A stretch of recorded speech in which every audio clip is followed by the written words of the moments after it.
यह घटना सन 1958 में घटित हुई थी। उस समय में चिकित्सा सुविधा बहुत ही कमजोर हुआ करती थी। यूपी के मुजफ्फरनगर के रसूलपुर गांव में एक चौधरी गिरधर सिंह नाम का एक आदमी रहा करता था।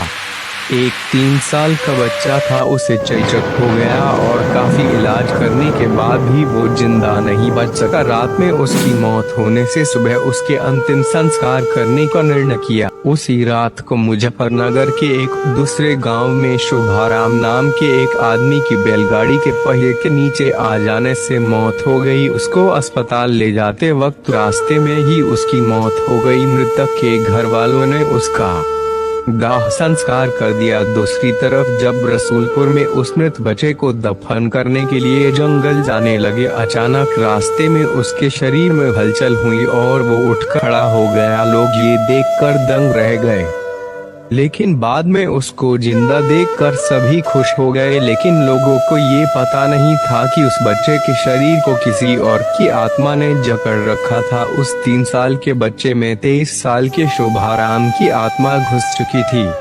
वो अलग जगह पर आकर बहुत परेशान हो रहा था और खाना खाने से मना कर रहा था, लेकिन बड़ी मुश्किल से समझाकर उसको खाने के लिए राजी किया। जगन्नाथ को बच्चे के मुंह से अपना नाम सुनकर अचंभा हुआ। जगन्नाथ के पूछने पर उस बच्चे ने उसका पूरा इतिहास बता दिया और बोला कि मेरी मौत से पहले ही तुम लोगों ने मुझे जला दिया और इस बच्चे के खाली शरीर को। एक दिन वो बच्चा अपनी माँ के साथ उसके नन्हेहाल जा रहा था कि अचानक रास्ते में वो जगह आई जहाँ शुभाराम की मौत हुई थी। उस बच्चे ने इशारा करके बताया कि ये रास्ता उसके गांव की ओर जाता है।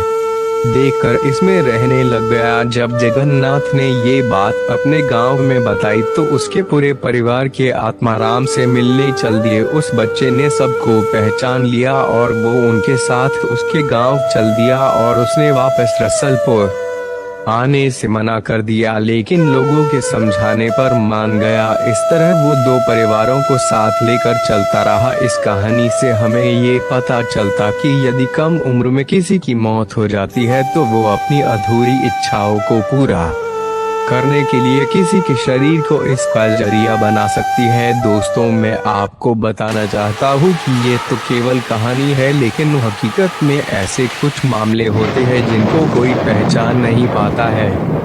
इस कहानी में आपको थोड़ी सी भी सच्चाई लगे तो कमेंट के जरिए अपना विचार लिखना ना भूलें।